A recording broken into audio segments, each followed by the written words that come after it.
பரவாயில்ல பாரு, பரவாயில்ல. ஒண்ணும் இல்ல. இத பாரு, கிராஸா ட்ரை இருக்கு. பண்ணு. உங்களுக்கு நேரா டேபிள் நேரா அவே போணும்.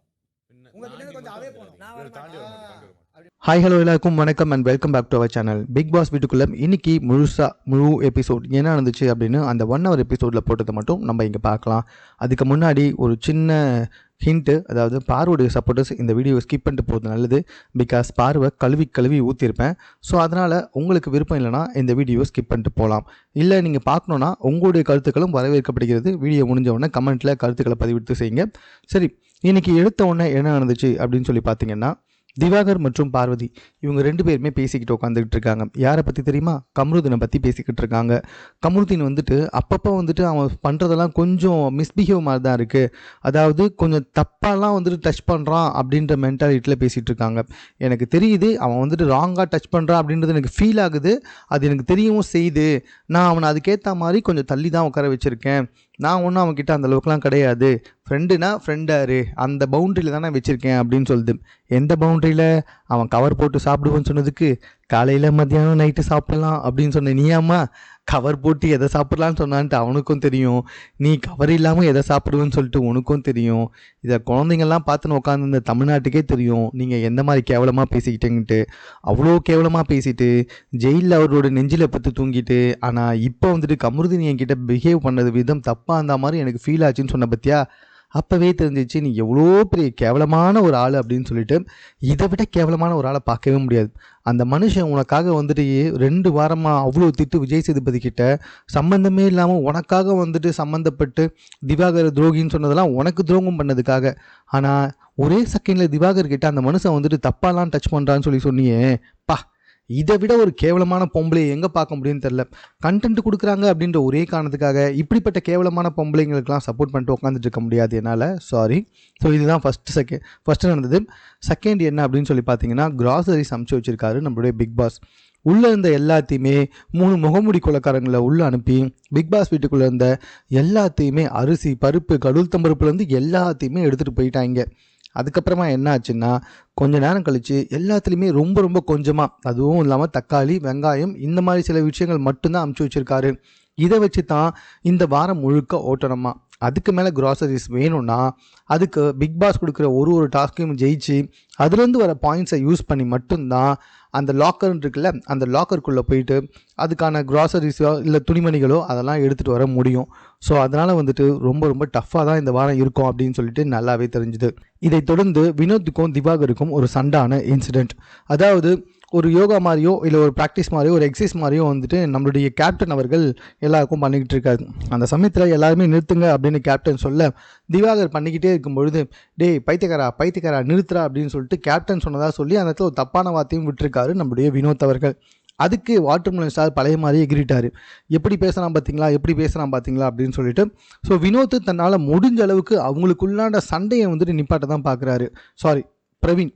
ஸோ வினோத் வந்து என்ன சொல்கிறாருன்னா, போன வாரத்தில் அவன் என்ன எவ்வளோ அசிங்கமாலாம் கேட்டான் அவங்களுக்கு தெரியுமா அப்படின்ற மாதிரி வந்துட்டு வினோத் சொல்ல, இன்னொரு பக்கம் திவாகர் என்ன சொல்கிறான்னா, அது போன வாரம் விஜய் சேதுபதிக்கிட்டே முடிஞ்சிச்சு, அதுக்கப்புறம் எதுவும் பேசக்கூடாதுன்னு சொன்ன உடனே இப்போ இந்த ஆள் வந்துட்டு இதை பேசியிருக்கான் அப்படின்ற மாதிரி பயங்கரமாக கத்த ஆரம்பிச்சிட்டாரு. பிரவீன் என்னதான் சமாதானப்படுத்த ட்ரை பண்ணியும் அவங்க 2 பேருமே சமாதானமான மாதிரியே தெரியல. 2 பேரையுமே தனியாக கூப்பிட்டு வச்சும் பேசியாச்சு. பட் வாட்டர்மெலன் சார் சொன்னதே திருப்ப சொல்லிக்கிட்டே இருக்காரு. வினோத் என்ன சொல்கிறாருன்னா, நான் சொல்லலை, கேப்டன் வந்து நிறுத்த சொன்னார், அவன் நிறுத்தாமல் பண்ணிட்டு தான், அதனால் நான் அப்படி கத்திருந்தேன் அப்படின்ற மாதிரி சொன்னது. இதில் வினோத் மேலே தான் தப்பு இருக்குது. ஃபர்ஸ்ட் ஆஃப் ஆல் வந்துட்டு அவர் கத்தி டே பைத்தியக்காரான்னு சொல்லியிருக்க கூடாது. 2வது வாட்டர்மெலன் சார் மேலேயும் தப்பு இருக்குது. அவருமே வந்துட்டு பயங்கரமாக கத்த ஆரம்பிச்சிட்டாரு. உனக்கெல்லாம் என்ன தகுதி இருக்குது, நீ எல்லாம் யாரா அப்படின்னு சொல்லி கேட்டு வாட்டர்மெலன் சாரும் கத்த ஆரம்பித்தார். வினோத் பண்ணது பெரிய ஃபஸ்ட்டு தப்பு. அந்த தப்புக்கு வந்துட்டு ரிப்ளை பண்ணுறான் அப்படின்னு சொல்லிட்டு வாட்டர்மெலன் பண்ணதும் தப்பு. இதை பிரவீன் எவ்வளவோ ட்ரை பண்ணியும் அவரால் வந்துட்டு அவங்க 2 பேருமே கன்வின்ஸ் பண்ணவே முடியல அப்படின்றது தான் உண்மையே.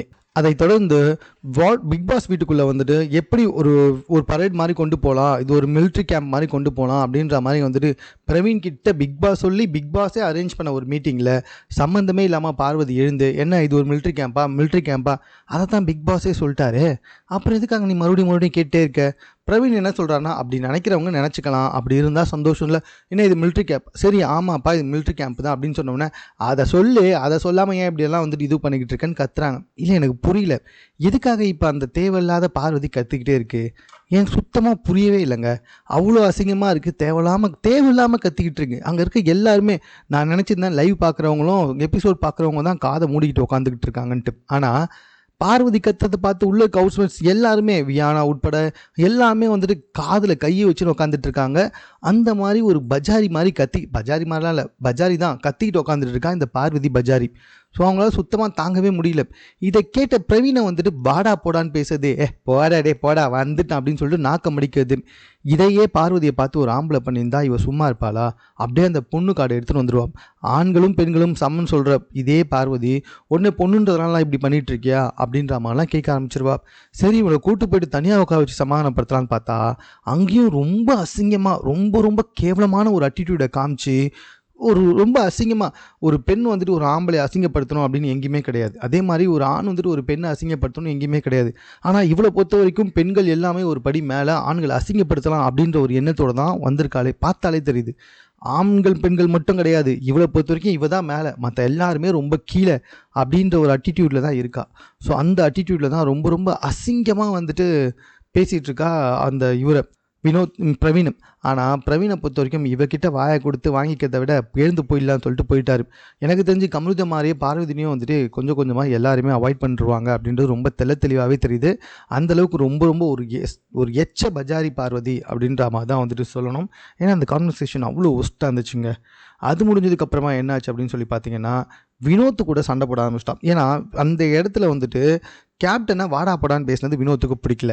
ஸோ அந்த இடத்துல வினோத் வந்து சொல்கிறாரு, ஏன் வாடா போடான்னு கூப்பிட்டுட்டு இருக்க, அவர் கேப்டன், அவர் ஒரு வீட்டு தலை, அவரை வந்து நீ வாடா போடான்னு சொல்லி கூப்பிட்டுட்டு உட்காந்துக்கிட்டு இருக்கேன்னு சொன்ன உடனே பயங்கரமாக கத்த ஆரம்பிச்சிட்டா இவ.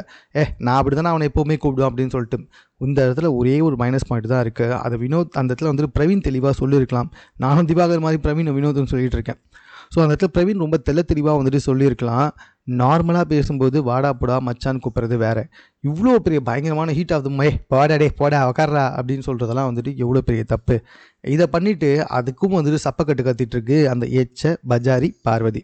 ஏன்டா இப்படி கூப்பிட்றேன்னு சொன்னீங்கன்னா, ஆமாம் இதானே அவங்களோட உண்மையான கேரக்டர், நீங்கள் தானே சொன்னீங்க பிக் பாஸ் அப்படின்றது வந்துட்டு கண்டென்ட்டுக்காக கொடுக்குறதில்ல உண்மையான கேரக்டர்னு சொல்லிட்டு. ஸோ உண்மையான கேரக்டரோட பேரை நான் கூப்பிட்டுருக்கேன். ரொம்ப சிம்பிள் தாங்க. அது மட்டும் கிடையாது, இது முடிஞ்சதுக்கப்புறமா ஒரு டாஸ்க்கு கொடுக்கப்பட்டுச்சு. டாஸ்க் என்ன அப்படின்னு சொல்லி கேட்டிங்கன்னா, இது வந்து லக்ஸரி ஹவுஸ்க்கும் பிக் பாஸ் ஹவுஸ்க்கும் நடுவில் நடக்கிற டாஸ்க்கு. லக்ஸரி ஹவுஸ் சார்பாக வந்துட்டு நம்ம வினோத் மற்றும் கனி, எஃப்ஜே இவங்க 3 பேர் கலந்துக்கிட்டாங்க. பிக் பாஸ் ஹவுஸ் சார்பாக துஷார், கெமி மற்றும் பார்வதி கலந்துக்கிட்டாங்க. முதல்ல துஷார், 2வது கெமி, 3வது பார்வதி போகிறதா தான் இருந்துச்சு. பார்வதி ஆர்வ கோளாறு, இந்த வாய் இல்லைன்னா நாய் தூக்கின்னு போய்ட்டுன்னு சொல்லுவாங்கள்ல, அது அப்படியே பார்வதிக்கு வந்துட்டு பொருந்தோம். ஸோ அந்த இடத்துல துஷார் வந்துட்டு கொடுக்கப்பட்ட அந்த 4 டாஸ்கையும் தாண்டி போயிட்டார் முதல் ரவுண்டில். 2வது பார்வதி போனோம், அதுக்கப்புறமா தான் கெம்மி வர முடியும். ஆனால் பார்வதி இந்த 4 டாஸ்கில் 2வது டாஸ்க்லேயே உக்காந்துருச்சு. அதுக்கப்புறமா பாவம் அது ஒன்று கூட தாண்டவே இல்லை, கெமியும் விளையாடவே போல. ஆனால் இந்த பக்கம் வினோத் முதல்ல போயிட்டு 4 டாஸ்கே முடிச்சிட்டாரு. அதுக்கப்புறம் கனி நான் வந்து 4 டாஸ்கே முடிச்சிட்டாங்க. ஆஃப்டர் தட் வந்து எஃப்ஜேவும் வந்து 4 டாஸ்க்கு முடித்தாங்க. இப்போ வரைக்குமே அந்த பார்வதி இருக்குல்ல பஜாரி பார்வதி, அது வந்து அந்த 2வது டாஸ்க்லேயே அப்படியே உட்காந்துட்டுருக்கு. அது போகாததுனால கெமியாலையும் போக முடியாமல் இங்கே பிக் பாஸ் ஹவுஸ் தோத்துடுச்சு. அப்புறம் வந்து லக்ஸரி ஹவுஸ் வந்துட்டு ஜெயிச்சிடுச்சுங்க.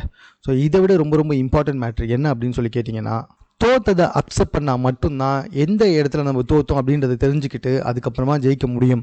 ஆனால் இந்த பஜாரி பார்வதி என்ன பண்ணுதுன்னா, தோற்றதுக்கப்புறமா ஏன்னா தோத்துட்டேன்லாம் யாருமே சொல்லக்கூடாது அப்படின்னு சொல்லிட்டு ஆர்டர் போடுது.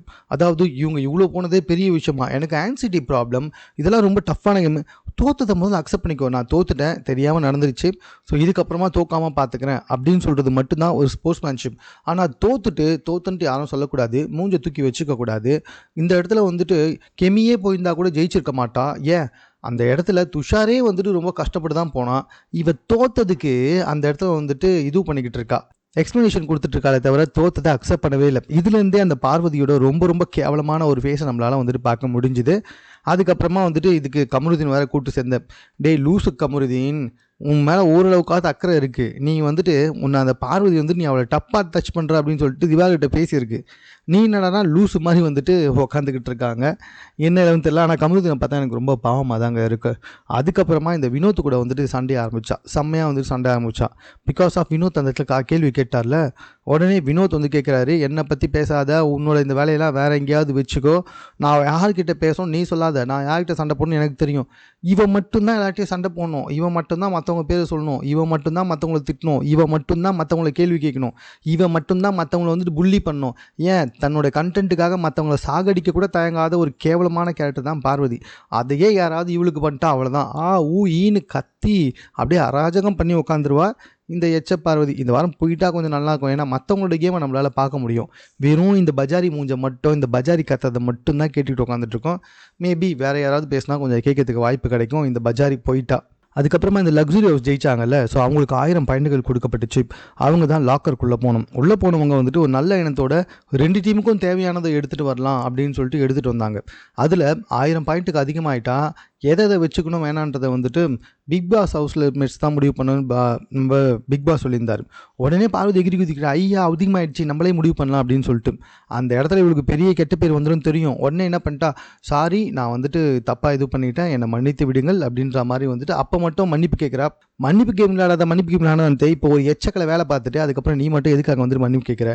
எனக்கு என்ன பண்ணாலும் இந்த பார்வதியை வந்துட்டு பார்வதி பஜாரி பார்வதின்னு சொல்ல ஒரே 1% கூட நாக்கு கூசவே இல்லை. பிகாஸ் அந்த அளவுக்கு ஒஸ்ட்டாக அவ்வளோ கேவலம் ஒரு விஷயத்தையும் பண்ணிக்கிட்டே இருக்காங்க. ஸோ அந்த இடத்துல வந்துட்டு பாயிண்ட்ஸ் அதிகமானதுனால இவங்க வந்து என்ன பண்ணுறாங்கன்னா, இந்த 3000 பாயிண்ட்ஸை கழிச்சிட்டு 1000 பாயிண்ட்ஸுக்கு பிக் பாஸ் ஹவுஸ் மேட்ச் மட்டுமே வந்துட்டு வச்சுருக்காங்க. ஸோ இறுதியில் வந்துட்டு வியானா கிட்ட கொஞ்சம் கத்தி பேசுன்னு சொல்லிட்டு வியானா கொஞ்சம் கடுப்பாகி பிரவீன் கிட்ட வந்துட்டு ஆர்கியூமெண்ட் பண்ணிட்டு இருக்காங்க. அந்த ஆர்கியூமெண்ட்லேயும் உள்ளே வந்து பார்வதி வந்து ஸ்கோர் பண்ணலான்னு பார்த்தாங்க. நல்ல வேலை வியானா அந்த இடத்துல அப்படியே பேசிக்கிட்டே கிளம்பி போயிட்டாங்க. இதுதான் இன்றைக்கி நடந்த எபிசோட்.